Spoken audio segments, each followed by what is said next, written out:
Hello there, dear friends, and welcome once again to the Relaxed Fantasy Review. Today, we're continuing our series in the Brand New Player's Handbook, talking about the features that are found within and how they've changed since 2014.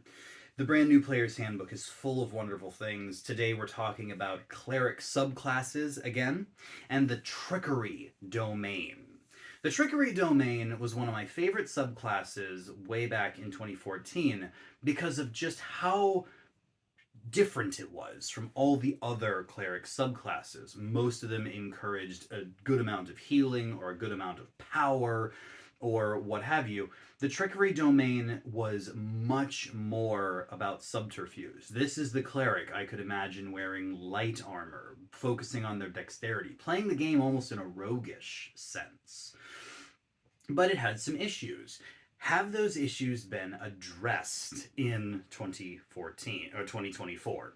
We'll get into the details in just a moment. Before we do, though, I'd like to let you know Relaxed Fantasy Review has memberships. For just $1 a month, you can support me here on YouTube and get a couple benefits. You get a little badge next to your name in the comments, letting folks know you're a supporter. You get early access to my videos. I upload them Monday, Wednesday, and Friday, and members get access a day early. And you get access to the VIP room in the Discord server. The channel has a Discord now, and anyone can join for free, but members only get access to the VIP room.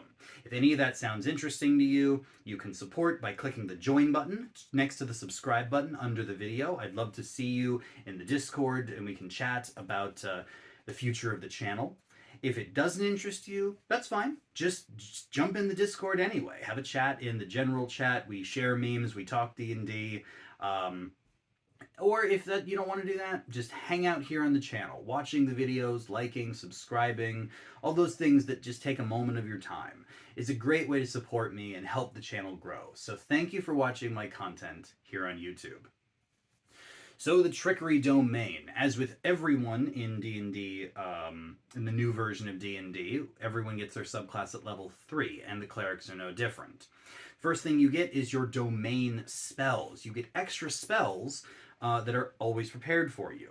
And you get a lot of different spells in this one. This one is full of stuff clerics don't normally get. Charm Person, Disguise Self, Invisibility, Pass Without Trace, Hypnotic Pattern, Dimension Door, Dominate Person. These are amazingly powerful spells. Normally you'd be seeing arcane casters with these. Bards love these, but this is all cleric now. This is a fantastic spell list with like 1 or 2 duds in it that, you get confusion, modify memory. Niche, to be sure, but not useless. I give this spell list overall 9 out of 10. It's solidly powerful. You also get the Blessing of the Trickster power. As a magic action, you can choose yourself or a willing creature to have advantage on stealth checks. This lasts until you take a long rest or until you use the feature again. So you can bless one creature to have permanent advantage on stealth checks, and then you long rest and you can give it to them again or give it to someone else, whatever. There's no limit to how much you can do this. So you can switch it between creatures with your action, but you're probably just going to give this to your rogue or give it to your paladin or fighter who's wearing heavy armor, helping them get around the disadvantage that their heavy armor gives them. There's ways you can play this. Overall, it's a solid buff. I give it 9 out of 10. Finally, at level 3, you get the Channel Divinity, Invoke Duplicity. In the old days, Invoke Duplicity was a little clunky, took your concentration. There was a lot of things about it that weren't great. But now, as a bonus action, you can use a Channel Divinity and create a perfect illusion of yourself within 30 feet of you. It's intangible, doesn't occupy its space, lasts for 1 minute, although you can dismiss it early. Or if you're incapacitated, it goes away. It's animated, it mimics your expressions and your gestures, and you can do the following things. First, you can cast spells through it as if you're in its space, but you must use your own senses. So you can't see through its eyes, so you can't look around a corner with an illusion and fire off, like a guiding bolt or something. But if you see a creature behind 3/4 cover, for instance, from where you're at, you can pop your illusion over to the side and fire with no cover, give no benefit to cover. So that's helpful. You could also heal people. So, if you're more than 30 feet away from a creature and, you want your illusion's close by. Oh, yeah. Also, with the bonus action, you can move the illusion 30 feet to an unoccupied space. As long as it's within 120 feet of you, it doesn't disappear. So, yeah, you can move it and then you can heal through it, which is nice. Actually, this gives a real solid reasoning for not taking Healing Word and for taking Cure Wounds instead, because it takes the bonus action to move the illusion, and then you can Cure Wounds with your action through it. Finally, when you and your illusion are both within 5 feet of a target that can see the illusion, you have advantage on your attack rolls against it because the illusion distracts them. It's almost like your illusion grants you pack tactics, which is kind of awesome. It does lean you a little heavier into melee combat because you can't do it at range. So maybe it's weird. Part of this makes me want to be stealthy and to be a little more subterfuge-like, but part of it makes me want to stand on the front lines and fight side by side with my illusion. I guess you could do either, but doing both is a little bit difficult. In any case, this is a far superior use of your Channel Divinity. If nothing else... Now, I do have an interesting question, though, which I'd love your feedback on. Community. It says you can cast spells as though you were in the illusion's space. Does that mean it can have emanations coming from it? Could you use it to, cast Spirit Guardians away from yourself? Because Spirit Guardians says the emanation comes from you, but this says you can cast it as if you were in the illusion space. So can it have Spirit Guardians around it? Because if so, that's incredibly powerful. On the flip side, if you can't, it's still very good. I'm giving Invoke Duplicity 10 out of 10. I think it's a solid Channel Divinity use, incredibly powerful and versatile. The difference is that if Spirit Guardians and Emanation spells can come from the illusion, then it's a broken 10 out of 10. Then it's just stupid strong. If they can't, and just regular spells that don't have emanations can come from the illusion, and the emanations have to come from you, it's still 10 out of 10, but a little more reasonable. A little more like, no, this is just really good. 10 out of 10. Either way, I love it. So that's all level 3. Then comes level 6, Trickster's Transposition.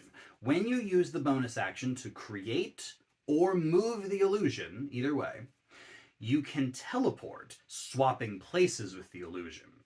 Now what's interesting is that this can happen as long as the illusion exists. So what this basically means is that as long as you can you don't even have to concentrate, as long as the illusion's around for the minute, you can move it and teleport to where it is. And then it goes back to where you were, and then you can move it and teleport again, so you can bamf all over the battlefield, and people won't be able to know that. They'll just know that the illusion is in one place and you're in the other place, but they don't know which is which. Even against intelligent monsters, because for me personally, the way I rank how creatures act towards illusions is based on how intelligent or how wise they are. If a creature has low intelligence, they probably won't even think that the illusion is an illusion. They'll just think that it's a twin of you or a copy of you. So they'd attack it, wasting their attacks.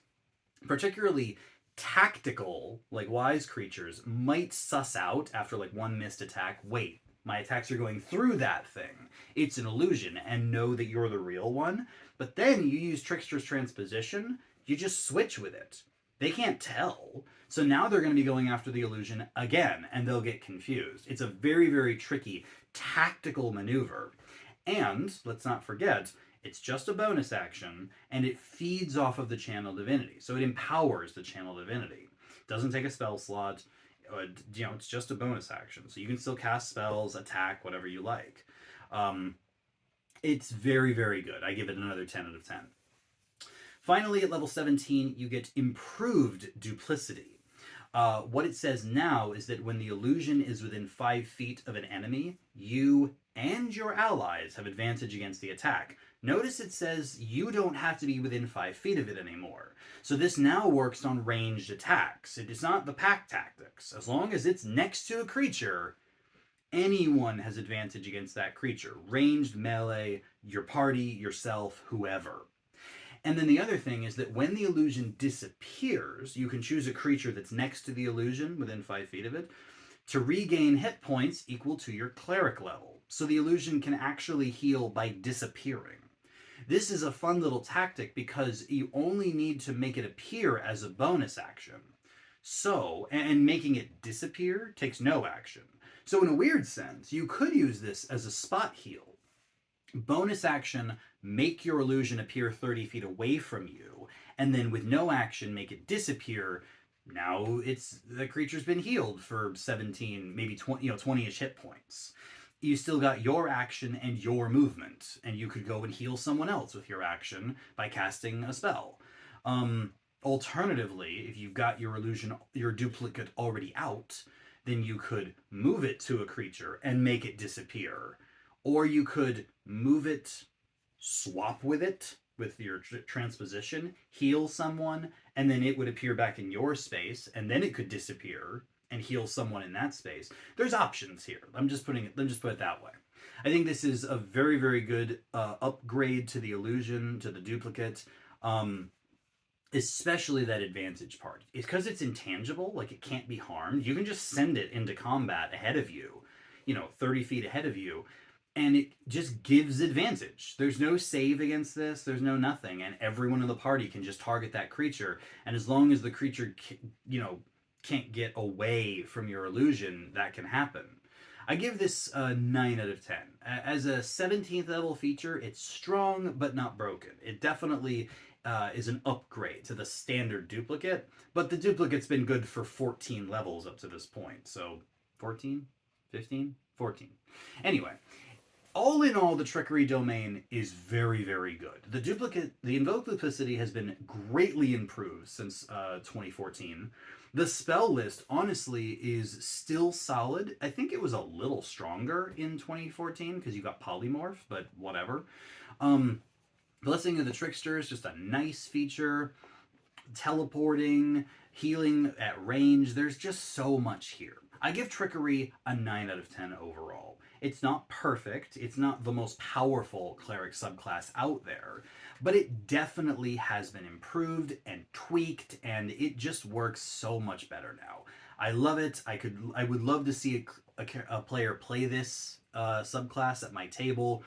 Not being able to tell the difference between the duplicate and the real cleric would be such a fun game at the table. I mean, obviously I'm the DM, I know, but like my monsters, most of the time, unless they have a way to see through illusions, especially once the cleric starts teleporting with it, they're not going to be able to tell. They're just going to be wasting attacks against it, and the party is going to love that. 9 out of 10 for the Trickery domain, a solid choice to be sure. This has been the Relaxed Fantasy Review. If you enjoyed the video, please like and subscribe down below. Have a look for the join button down there, and keep your eyes peeled for more subclass reviews coming down the line soon. Have a good one, my friends.